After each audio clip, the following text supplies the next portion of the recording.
এইফালে আকৌ মই আজি বনাব লৈছোঁ আমঠু কলিজা। এই ধুনীয়াকৈ কাটি বাছি সৰু সৰুকৈ টুকুৰা কৰি ৰাখি দিছোঁ।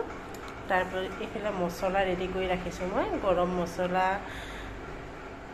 জিৰা, ধনিয়া, নিমখ। এইফালে হৈ গ'ল জলকীয়া গুড়ি।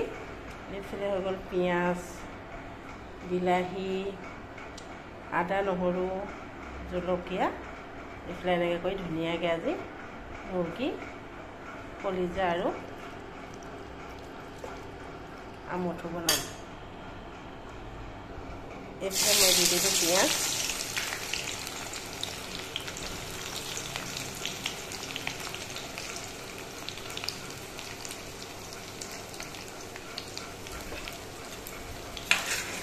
পিঁয়াজখিনি অকণমান ৰঙচুৱাকৈ বনাম। ৰঙচুৱা কৰি তাৰপৰা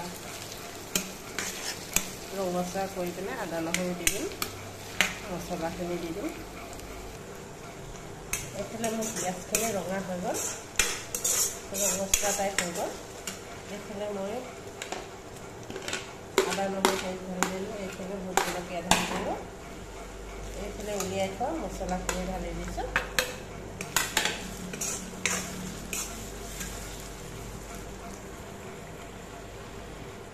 এইফালে কাটি থোৱা বিলাহীখিনি ঢালি দিলোঁ।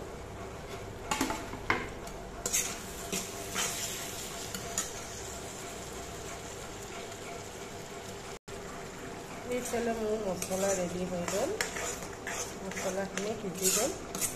এতিয়া মই আমঠু কলিজাখিনি ঢালি দিছোঁ।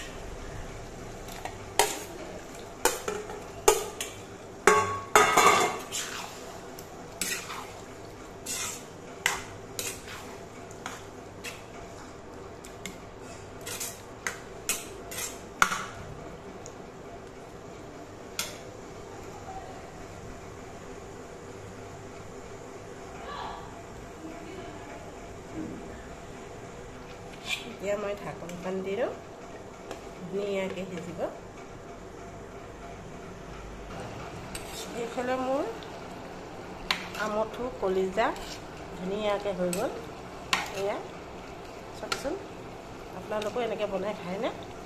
নাই খোৱা যদি আপোনালোকেও এনেকৈ বনাই খাব, কি ধুনীয়া লাগে। এইফালে ৰাইচ কুকাৰত ভাত হৈ আছে।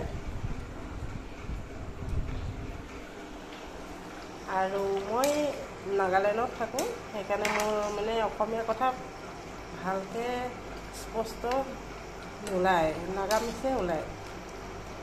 আমি নাগালেণ্ডত মানে থকা আজি 20 বছৰ ওপৰত হৈ গ'ল। এনেকৈ কৈ পিনে নগা কথাহে ওলাই বেছিকৈ। আপোনালোকে আকৌ এই মানুহজনে ক'ব নাজানে বুলি নাভাবিব। সেই ধুনীয়াকৈ হৈ গ'ল চাওকচোন। আজিলৈ ভিডিঅ'টো ইমানতে, কাইলৈ লগ পাম। Bye bye.